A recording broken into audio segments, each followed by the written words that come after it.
श्री शिवाय नमस्तुभ्यं। श्री शिवाय नमस्तुभ्यं। कितना सुंदर लिखा है कि व्यक्ति दान भी करे तो पूर्ण करे। क्या करे? दान। कल कथा में सुना था ना, आपको बताया था कि हरतालिका तीज का जो उद्यापन होता है उसमें 5 वस्त्र दिए जाते हैं। कई कई माताएं बड़ी चतुर होती है, तीर्थ करने जाती है तो साथ में कपड़े ले जाती है दान करने के, तो कुर्ता तो दे देती है एक पंडित जी को, धोती दे देती है दूसरे को।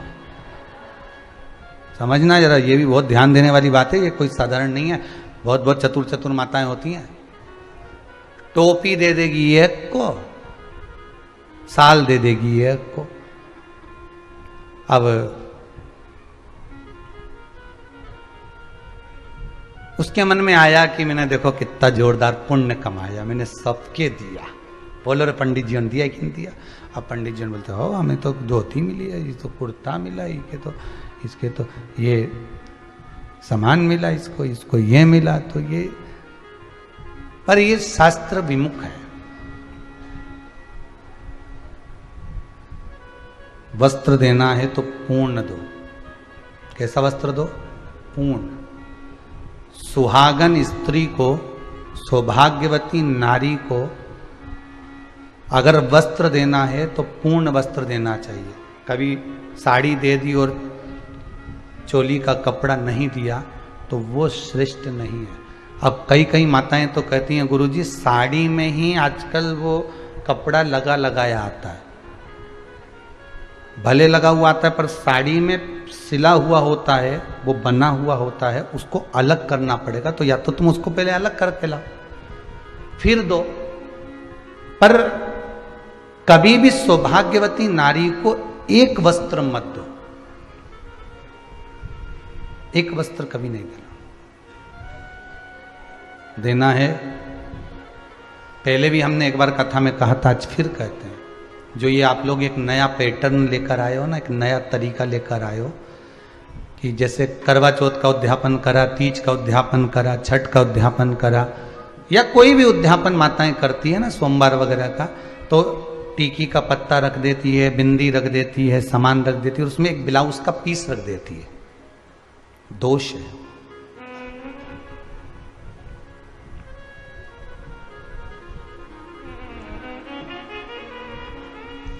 फिर माताएं कहती है कि हमको दुख क्यों झेलना पड़ रहा है, हमको ये कष्ट क्यों आया, हमने तो उद्यापन अच्छे से करा, हमने तो ये उद्यापन बहुत अच्छा करा था, फिर भगवान ने हमारे साथ ऐसा क्यों किया, किस लिए किया?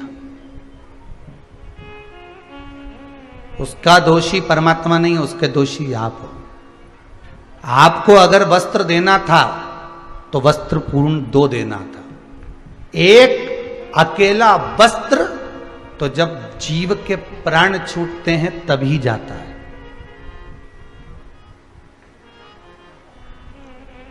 अगर आपको ब्लाउज पीस देना है तो पहले उसको, उसके साथ में एक जो हाथ में बांधने वाली मोली होती है, लच्छा होता है, पहले एक हाथ की मोली उसके अंदर रखो ब्लाउज पीस के साथ में, तो वो 2 वस्त्र हो गए।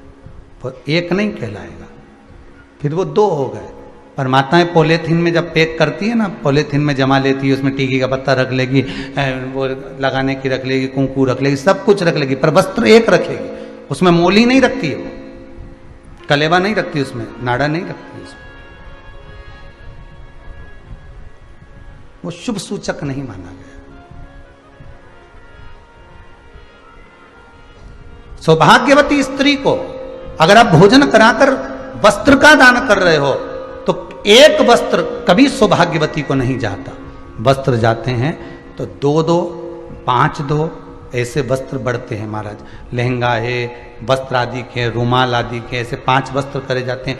यहाँ तक आज तक का प्रमाण है महाराज जी कि ये जो आप लोग जो रबड़ बैंड वगैरह देते हो ये अपनी जगह पर है, पर शास्त्र रीति तो यहाँ तक कहती है कि जो पहले साटन चलता था चोटी को गुथने के लिए, उस साटन की भी महत्वता थी महाराज।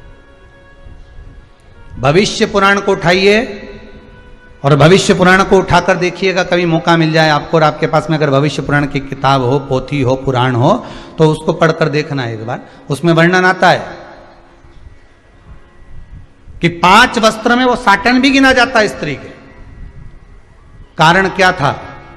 तो कहते हैं जो साटन का दान देते थे, रिबिन उसको कहते, साटन का रिबिन बोलते हैं उसको, तो उसका जब दान देते थे तो जो परिवार टूट रहा होता था, जिसके परिवार में सास बहू देवरानी जेठानी की लड़ाई होती थी, परिवार टूट रहा है, विभाजन की ओर चले जाता है, तो साटन का दान करने से परिवार जुड़ जाता था, इसलिए साटन दिया जाता था। अब आज के समय में तो कौन दे, फैशन है महाराज, थोड़ा वीआईपी चीज दो, तो भगवान भी क्या वीआईपी में जा, भगवान भी कर दे वीआईपी, चलो चल